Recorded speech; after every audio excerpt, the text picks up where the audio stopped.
nuyoo bi di si jiital chef de village ak imam bi wante nag di jël nuyoo yooyu yépp ak nuyoo waa dëkk bi bu sous-préfet bu commandant gendarmerie bi ak notable dëkk bi yépp di ko jaareele ci loxo ak kàddu ki nga xam ne mooy maire dëkk bi di ministre Alioune Sarr ñu ngi koy nuyu ci turam di nuyu waa dëkk bi yépp di ko jaarale ci moom di nuyu tim sunu responsable yi nga xam ne ñoo jóge Dakar délégation bi ki nga xam ne moo ko jiite mooy monsieur Moussa Sow di chargé de la communication du secrétariat exécutif du comité central du parti de l'indépendance et du travail muy PIT Sénégal mu ànd ak soxnaam di nekk responsable aussi su Rufisque ga mu dëkk di yëngatu ci parti bi ànd ak monsieur Lamine Ba di membre bureau politique ak comité central ak monsieur Amad Camara mi nga xam ne mooy sunu responsable régional nekk tim membre bureau politique comité central nekk chargé de l'organisation ci biir secrétariat comité central di nuyu kon jigéen ñi fi nekk ñépp ak góor ñi fi nekk ñépp président wu comité yi nuyu Adja Mariétou Sarr mi nga xam ne moo yore comité bu Kër Mori Fall Adja Roqay Ndiaye mu yore comité bu nekk Ngombel Adja Awa Sarr mi nekk Fay nekk Ngolaar Moussa Diakhaté moo yore comité bi nekk Taateen Bambara waa Mbambara Chérif ak Sangaan Wolof dañu am naqar ndax magu Faat du Jaxate Mamadou Jaxate ba fa nekkoon mu yaa aadama di yaay maali suñu responsable ba fa nekk moom moo làmp depuis jour gàmmu ga ñoom it looloo tax bi ñu waxee dañuy ñëw ñu ne leen baal nañ leen ko ndax gàmmu ga rek la maire bi làmp sarax bi koroog mercredi bee passé la woon waaw di nuyu tim ki nga xam ne mooy sunu conseiller municipal di Adja Nogay Mbay moom moo jiite section bi provisoirement ndax bi ñu ko doon teg booba parti bi demagul woon sax congrès mais bi ñu ñëwee danoo waxtaan ñoom ñépp ci seen biir responsable yi ne nan ko jiital bu dee moo dëkk nootu biir loolu moo tax yàlla def ba nu defaree liste yi moom mi nekkoon suñu responsable fii ci biir nooto ñu ne ko na nekk ci liste yi ba mu nekk conseiller municipal kon ñu ngi lay sant di la gërëm ci sa taxawaay bu rafet bi PIT nag ñépp a xam ni mu tëddee danoo nekk ci biir gouvernement ànd ak président Macky Sall ànd ak moom ba mu faloo tim mu am lu mu sédd ne téye leen ko kon ñu ànd ak moom ci ngor ak teraanga ak dignité di doxal gouvernement bi ànd seeg moom mu am loo xam ne def na ko ci dëkk bi loo xam ne def na ko ci Sénégal kon sunu parti dasee bokk sa la mu def ñi jiite fii tim muy ministre Alioune Sarr moom tim ñun ñoo bokk Bennoo Siggil Sénégal ñoo bokk Bennoo Bokk Yaakaar kon des ci ak sotti ci la kon bu ñu ñëwee fii ci nooto suñu section di fi def conférence pour fësal li nga xam ne président de la république def na ko fi mooy li président de la république def moom la Alioune Sarr def ndax Alioune Sarr moo représenté président de la république ci section ci commune nooto kon en tant que ministre képp kuy ministre foo nekk yaa représenté président de la république boole mu gën a am a doole ba mu nekkee meeru nooto kon lépp lu mu fi def ñu ngi koy sant di ko gërëm di ko wax ne ñun la ko defal taxawaay bu rafet ñun la ko defal lu mu fi liggéey ñun la ko defal ñoo ko bokk kon Nogay ñu ngi lay sant di la gërëm ci ni nga xam ne moom nga collaboré ak moom ñu bari dañoo defe ne Nogay dafa dem AFP demul AFP noonu la liggéey bi tëddee ñu bari dañuy wax ne Nogay dafa dem AFP demul AFP Benno Siggil Sénégal ñun ñoo ko bokk lépp lu leen Alioune Sarr wax def leen ko da ngeen koy def ba mu des ni ko Amath Camara di wax kaay leen dem ci AFP mais tant que ñi ngi ci PIT nekk ci ànd ak moom dañuy liggéey waaw mais bu leen waxee kaay leen dem AFP bañ leen mais lu mu leen woo kaay ñu dox pour liggéey dëkk bi moom mooy sunu kilifa fii kon ñu ngi koy sant di ko gërëm di ko wax ne gis nañ taxawaayam kontaan nañu ñun amuñu lu wax lu di ko ñaanal rek di bëgg nag li ci des dinañ ko wax bu nu eggee ci biir ndax di ngeen liggéey présenter communication fësal mais ñoom it dinañ am lu nu wax waaw man wax ji moom day ala daw mew ndax ñi ngay xam ne ñoom ngeen di waxal ñi ngi nii ñun ñi ngi toog yéen ngeen nar a wax li nga xam ne moom la président wax kon maa ngi sant ñëpp di gërëm ñëpp di wax ne waa Thiès man maa jiite coordination départementale bi xam ngeen ko Ousseynou Ndione moo yore coordination communale ñoom Maritou Sarr ak ñoom Khady Ba ñii ñëpp ak Yacine Ba. L'idée est de vous convier sous ce format pour débattre avec vous de façon apaisée sur les réalisations du président de la République dans le département de Thiès. Ces réalisations sont tirées des recommandations du Conseil interministériel de développement de la région de Thiès tenu en mai 2014. Aujourd'hui, le discours politique est pollué par des invectives, des diatribes, des calomnies et de l'intoxication pour brouiller le choix des Sénégalais. Mais pour nous, PIT Sénégal, notre choix est clair et motivé et est porté sur le candidat Macky Sall. Autrement dit, tous ceux qui parlent de politique n'en mesurent pas toujours et suffisamment le sérieux, la portée et les exigences. Ils ne réalisent pas toujours que la manière de mener la politique peut impacter de façon contrastée la vie de millions de personnes. Pour prendre le cas qui nous concerne aujourd'hui. Pour cette raison, tous ceux qui se lèvent et agitent leurs mains en direction du 24 février 2019 pour dire aux Sénégalais qu'ils sollicitent leur onction pour briguer les charges du président de la République sont, nous semble-t-il, un devoir de répondre à quelques questions. C'est-à-dire que ces gens qui veulent briguer au suffrage universel, on va leur demander qui sont-ils d'abord, d'où ils viennent, pourquoi maintenant, avec qui et pourquoi ils travaillent. Parce que nous pouvons comprendre qu'à quelques mois des élections, ou bien quelques années, que tout le monde se lève un bon jour pour dire que je vais être président de la République. Pour le dépôt d'espérance seulement des candidats de parrainage, on a été à plus d'une centaine de déclarations de candidats. Nous appliquant cette exigence, nous devons, en toute intelligence, voir que le PIT a investi pour le 24 février le président Macky Sall.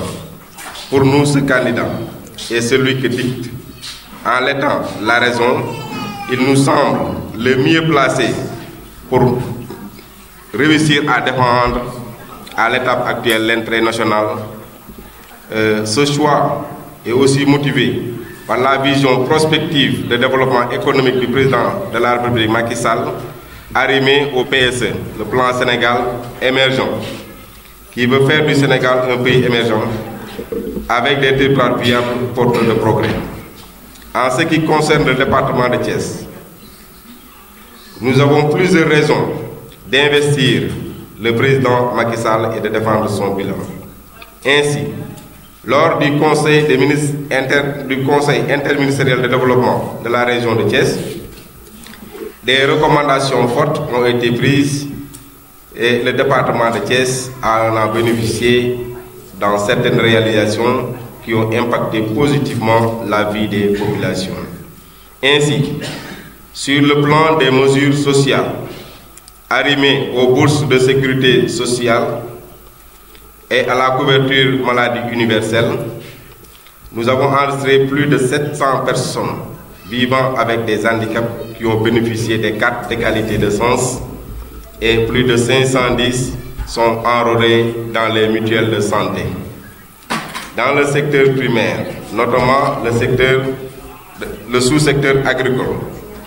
Il a été prévu de renforcement des dotations dans le cadre du programme de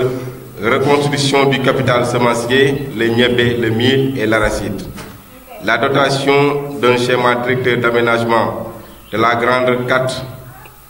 dans le cadre du progrès d'appui de développement économique des Niayes, PADEN, d'un caractère juridique pour protéger cette zone. Dans le domaine, dans le sous-secteur de l'élevage, il a été donc prévu la construction du forail de Sewakhay, l'intégration du développement dans le progrès d'appui, de la modernisation des filières animales, avec donc l'aide de la Banque arabe pour le développement économique et l'Afrique, BADE. Au sous-secteur de la pêche, il a été prévu la mise en place de brigades locales de surveillance en collaboration avec les comités locaux de pêche, notamment à Kayar. La réalisation et la construction d'infrastructures de débarquement, l'installation de complexes frigorifiques à Kayar. Dans le secteur secondaire, notamment dans le sous-secteur de l'industrie et des mines, la programmation et la formation de jeunes et de femmes aux techniques de transformation des fruits et légumes et des céréales locales,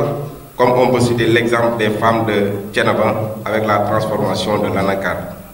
La mise en adéquation du plan de restructuration des industries, donc ici ça c'est en Boro, mais on peut dire qu'il y a aussi le redémarrage des activités des nouvelles sociétés textiles sénégalaises NSTS, avec la mise en place d'un programme d'investissement à hauteur de 2,9 milliards de francs et qui doit entraîner la création de 435 emplois. Dans le sous-secteur de l'énergie, la mise en place de projets de renforcement des capacités de production énergétique concernant donc le centre électrique Minna et Taïba Ndiaye, les centrales de charbon de Darou Khoudoss, l'électrification de 113 villages dans les régions, dont 38 dans le département de Thiès, l'électrification des zones rurales de Tasset et de Thiénaba. Dans le secteur tertiaire, notamment dans le sous-secteur des infrastructures, il a été donc prévu la construction de l'autoroute AIBD Somone-Bourg-Thiès de 35 km en 2018 avec un financement d'environ 188 millions. L'autoroute Ila-Touba, la grande route des Niayes, Rufisque, Bayard et Noto, les axes autoroutiers Diamniadio-Thiès, Ila-Touba, long de 186 km, qui doit être réalisé entre 2010 et 2019. Les programmes de modernisation des villes religieuses avec l'esplanade de Ndiassane. Le programme aussi Promoville dans la commune de Thiès, nous avons constaté que plusieurs axes sont en train d'être réalisés par le maire Tall Sylla, et ceci entre dans le cadre donc du projet de Promoville. Dans le secteur tertiaire, avec le sous-secteur de l'hydraulique et de l'assainissement, il y avait eu prévu donc le renforcement de l'approvisionnement en eau potable de Thiénaba, le financement de l'usine de traitement des eaux potables de Keur Momar Sarr 3, qui a été inauguré récemment par le président de la République d'un coût de 274,2 milliards. 210 forages et 13 stations de pompage ont été donc réalisées, avec 75 et 3 stations de pompage dans le département de Thiès, ayant touché à peu près 113 000 populations. Sous le secteur de l'éducation et de la formation, il y a la résolution des abris provisoires, l'extension et la réhabilitation des locaux du CM de Mbousna, la finalisation des travaux de l'université de Thiès, avec aussi l'université virtuelle où on a doté aux étudiants d'ordinateurs pour leur faciliter donc le travail. Il y a aussi le financement et la finalisation des travaux de l'ISEP de Thiès et l'Institut supérieur d'enseignement professionnel qui a mobilisé un fonds de 7 milliards et qui doit être inauguré au mois de décembre par le président de la République. dañ laa war a gërëm dañ laa war a sant Macky Sall daa am ñoo xam ne ñoo booloo woon ngir fal ko ñooñu maintenant kenn ku ci nekk li nga nekkoon da nga ko war a wane sur le terrain PIT ci loolu teg ñu leen di gërëm di leen sant Ousseynou ñu ngi lay gërëm soxna si ñu ngi leen di gërëm parce que en fait waxuñu ngir ak ñoo xam ne xamuñu leen xam seen engagement au niveau du PIT mais seen engagement aussi au niveau de la coalition Benno Bokk Yaakaar engagement boobu moo tax ñu nangoo ñëw teew fii ci ndigal nag monsieur le maire Aliou Sarr parce que bi ñuy laataa ñëw mail bi laa doon lire léegi bi may envoyé mail di ma naan lu ngeen mën a def na ngeen teew ci conférence PIT te bokk ci conférence loolu lan moo ko waral mooy parce que PIT daa am engagement xam da ko wane depuis le début ci tool boobu la nekk moo tax mu teew fii tey mu bëgg a wax ak waa Notto ñun nag dañ ciy apporter ab contribution par rapport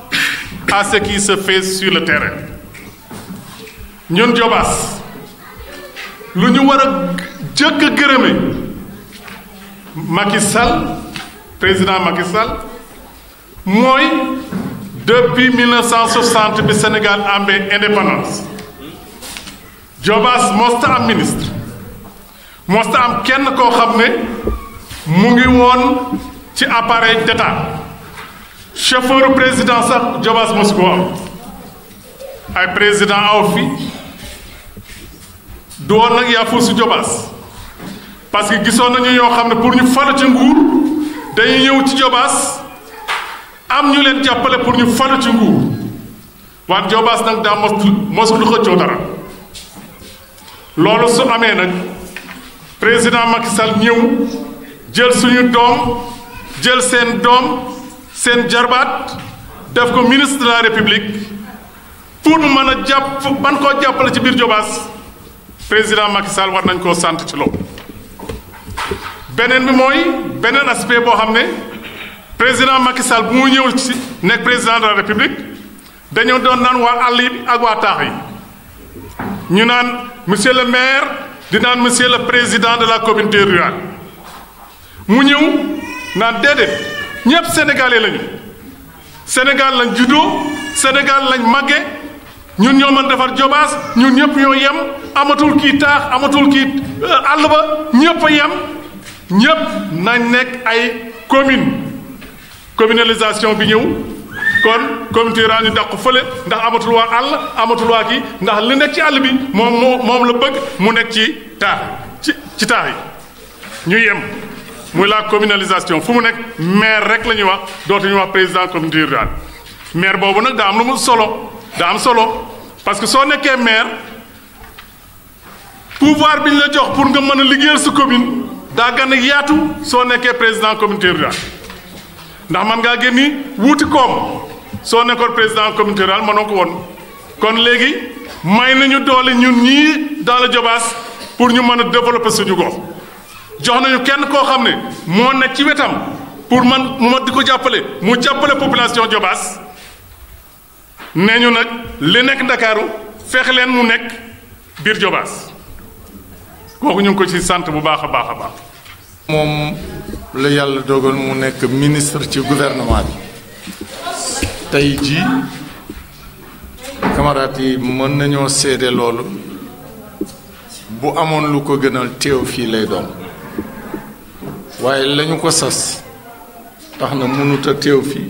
mënut a teew këram waxtu bi mu ngi assemblée nationale te defe naa jataayu assemblée nationale fii ba presque fukki fan ak lu topp la kon suba gu xëyee fa la war a ne loolu la jëkk a wax ne nañu ko gërëmal camaratu Thiès yi coordination Thiès naw nañ leen ñu ngi leen di ndamoo lii dëgër laay la ci parti bi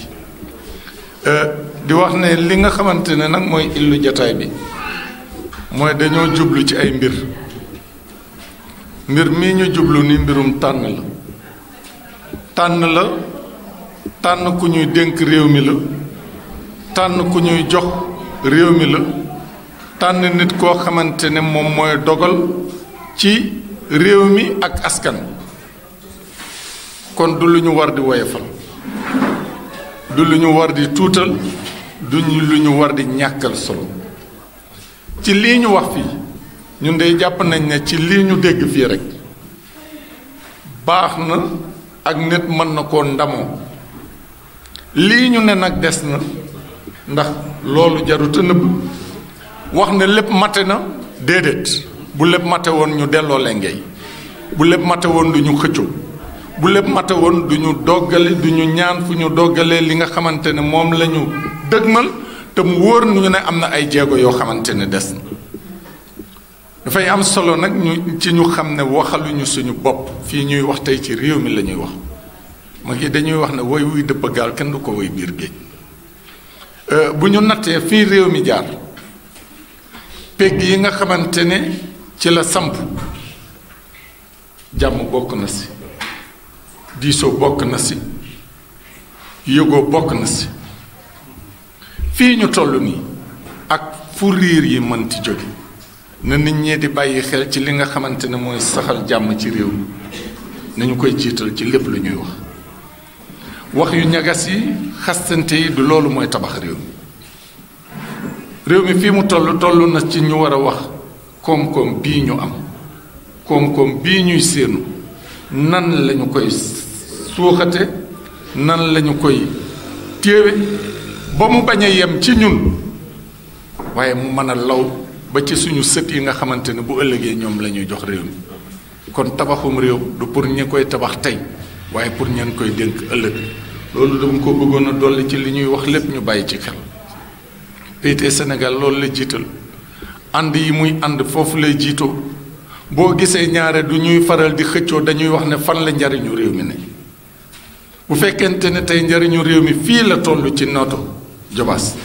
ñu wax ne de suñu camarade ministre Alioune Sarr moom la ñu jiital bu ñu ànd ak ñoom dañuy wax ay Baay Faal lañu parce que gëm nañu ne fa ñu jëm ñoo ko bokk yoon yi mën naa wuti du tax nag ñu réer du tax ñu ne yow jóge fi nga jox ma man maa war a defar loolu fekk ñu ngi koy def ci am réew nañu wóor ne ci kër kese kër ga dana tas rawatina bu ñu ko bëggee def ci am réew kon ñiy xëccoo làng gi nañu waxtaanaat et c'est important parce que damay wax ne waxuma li ñu fi def yokk nañu solde yi ñii doon nañu grève ñu yokkal li déedéet damay wax ne man dafa am ñaari jamono yoo xamante ne tey fii ma toll nii sama liggéey de daf ma war a yóbbu ma dem ba dëkk bu ñuy wax Mali ma di ko waaj di waajalaat ndax ba ma jëkkee dem ba Bamako ñu war continuer sama yoon dem Bandiagara ñama dalal ñoo ma ne loolu day wóorul ñun de boo demee Bandiagara suñu xel du ci dal ndax wóoruñu ne di nga dellu si ndax la fa xew la moo ne foofu suñu frontière ak moom ñoo séq ni umpalewu leen ne lu tuuti lu amoon fii rek ci ay élection wote yu amoon suñu biir réew la amee ndax Gambie la amee te Gambie daanaka ci biir Sénégal la amee ci diingat bu nit ñi doon diingat diggante Barrow ak Yaya Jammeh demoon nañu bu ñu àndul woon ak suñu sago bu ñu dalul woon suñuy njiit bu ñu matewul woon xëj na feeñul fii waaye waa Kaolack doon nañ gis waa Gambie di yenu seeni bagage di daw di duggi biir Kaolack loolu maa ko seede maa ci teg samay bët ma ne lu ñuy def nañu jiital loolu aujourd'hui situation réew mi dal la laaj situation réew mi laajul xëccoo boo xamante ne bu ëllëgee doomi réew mi ñooy tasaaro ñun de am nañu kóolute ak gëm-gëm bu mat sëkk ci fii ñu teg tànk ne fii jamono ji toll fii réew mi toll gëm nañ ne Macky Sall ànd ak moom mooy lii mujj pour réew mi mooy li nga xamante ne mooy gën ci askan bi te loolu gëm nañu ko